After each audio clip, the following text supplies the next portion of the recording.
আমাৰ joining meeting এটা আছিলে এই পঞ্চায়তৰ মাজতেই AIDF-ৰ ওপৰত ক্ষুব্ধ হৈ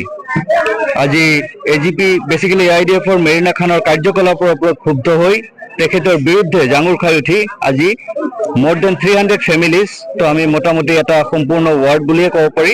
সম্পূৰ্ণ ওয়াৰ্ডটোৱে আজি কংগ্ৰেছ দলক সমৰ্থন দিলে কংগ্ৰেছ দলত যোগদান কৰিলে আজি যোগদান সভা আছিলে লগতে যেহেতু পঞ্চায়ত নিৰ্বাচন চলি আছে পঞ্চায়তৰ বিষয়ে আলোচনা হ'ল তো কেনেদৰে আমি অহা দিনত আগবাঢ়িম তাৰ বিষয়ে আলোচনা হ'ল ইয়াতে 4খন জিলা পৰিষদৰ আসন আছে আমি ইনশাআল্লাহ 4খনে জিকিম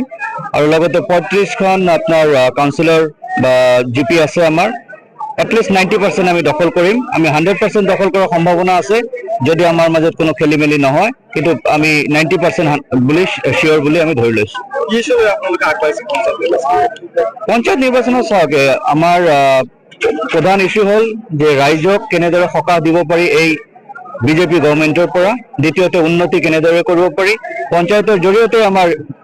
গ্ৰাম অঞ্চলৰ উন্নতি কৰিব পাৰিম আমি পঞ্চায়তৰ বাহিৰে যেহেতু আমাৰ ইয়াত মেইনলি ৰুৰেল এৰিয়া হয় পঞ্চায়ত নথকাতে আমাৰ যথেষ্ট কষ্ট হৈছে ইয়াৰ গাঁও অঞ্চলৰ কাম কাজ একেবাৰে বন্ধ হৈ আছে তো গতিকে পঞ্চায়ত দখলৰ জৰিয়তে আমি এটা নিকা পৰিৱেশৰ সৃষ্টি কৰি কেনেদৰে সুন্দৰভাৱে গাঁও অঞ্চলৰ উন্নতি কৰিব পাৰি তাৰে এজেণ্ডা লৈ আমি আগবাঢ়িছো দ্বিতীয় কথা হ'ল যে যিভাৱে আজি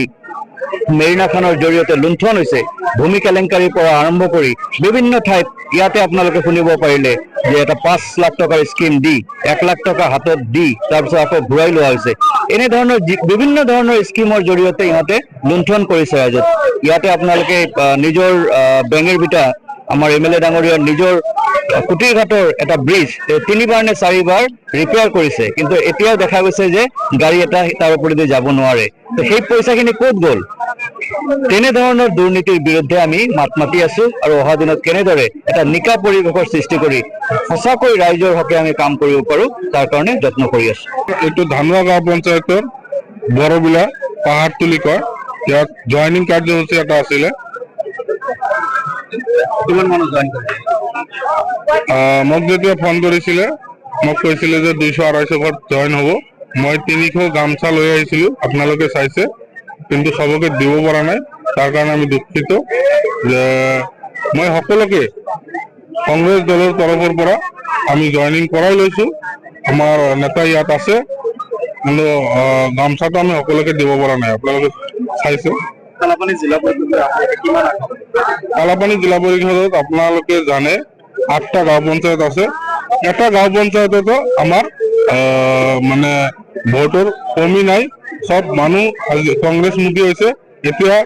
80-20 হৈ আছে 80% মানুহ কংগ্ৰেছৰ পক্ষত আছে 20% মানুহ বেলেগ বেলেগ দলৰ পক্ষত আছে আজি বিৰোধীৰ মানে ভৰিৰ তলত মাটি নাইকিয়া হৈছে আপোনালোকে সকলোৱে গম পায় কিন্তু 7 তাৰিখলৈকে অপেক্ষা কৰিব লাগিব আৰু আমি কংগ্ৰেছ দলৰ বিভিন্ন পৰ্যায়ৰ নেতাকৰ্মীক যি কষ্ট কৰি আছে যি পৰিশ্ৰম কৰি আছে মই সকলোকে ধন্যবাদ আপোনালোকৰ মাধ্যমে দিছো আৰু এই কেইটা দিন সকলোৱে লাগি থাকক ইনশাআল্লাহ আমাৰ ৰিজাল্ট ভাল আহিব মই নাভাবো এইবাৰ কংগ্ৰেছৰ লগত প্ৰতিদ্বন্দ্বী হ'ব বুলি তথাপিও সিহঁতৰ যে দুটা গ্ৰুপ আছে বিজেপি আৰু AIDF সিহঁতৰ লগত তুমুল প্ৰতিদ্বন্দ্বী হ'ব কংগ্ৰেছৰ লগত বহুত ডিষ্টেন্সত থাকিব বুলি মই ভাবো এইটো ৰাইজে সিদ্ধান্ত লৈছে অলৰেডি ৰাইজ কংগ্ৰেছৰ পক্ষত আছে পাৰ্চেন্ট বুলি আমি ক'ব নোৱাৰিম কাৰণ MP ইলেকশ্যনত আমি ভাবিছিলো 3-4 লাখ ভোটত আমি জয়যুক্ত হ'ম কিন্তু আপোনালোকে চাইছে ভাৰতবৰ্ষৰ ভিতৰত প্ৰথম স্থানত আমি জয়যুক্ত হৈছো আমি আশা কৰিম যে কালাপানী জিলা পৰিষদবাসী ৰাইজ এইবাৰ MP ইলেকশ্যনতকৈ বেছি ভোট দি মোৰ কেণ্ডিডেটক জয়যুক্ত কৰিব আমাৰ কেণ্ডিডেটৰ নাম আৰু ৰাইজলৈ কি মই কেণ্ডিডেটৰ নাম নুৰি ইয়াছমিন শ্বেখ মই ৰাইজক অনুৰোধ কৰিম অহা 7 তাৰিখত সকলোৱে সুকলমে ওলাই নুৰি ইয়াছমিন শ্বেখক হাতৰ চিহ্নত বিপুল ভোট দি জয়যুক্ত কৰিবলৈ আমি সকলোকে অনুৰোধ কৰিছো যিকোনো খবৰৰ বাবে যোগাযোগ কৰক 7099017330 লগতে 7099017110 নম্বৰত